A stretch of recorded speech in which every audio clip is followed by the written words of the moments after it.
எல்லாருக்கும் வணக்கங்க. காலையில் ஒரு சொட்டு மருந்து ஊற்றிட்டு சாயங்காலமாக திருச்செங்கோடு போயிருந்தாங்க அவசர வேலையாக. இப்போ அந்த கடையை பார்த்துட்டு மண் சட்டி உப்பு சட்டி வாங்கன்னு சொல்லிட்டு வேலையாக அதை வாங்கிட்டாங்க. நம்ம பக்கத்தையே தண்ணி பாட்டில் வாங்கியிருந்தாங்க தம்பிக்கு. அது பார்த்தா தேடிக்காமல் வாங்கிட்டு போயிட்டாங்க. சரி இந்த வாட்டி வந்தோம்ல அடிச்சுட்டு வாங்கிட்டு போகலான்னு சொல்லிட்டு அழகாக அடிச்சுட்டு பேர் வாங்கிட்டோங்க.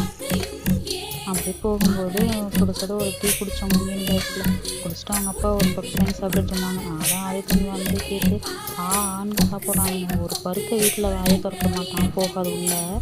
என்னம்மா அந்த பப்ஸை எழுத்து கட்டிகிட்டு இருக்கான் பாருங்க.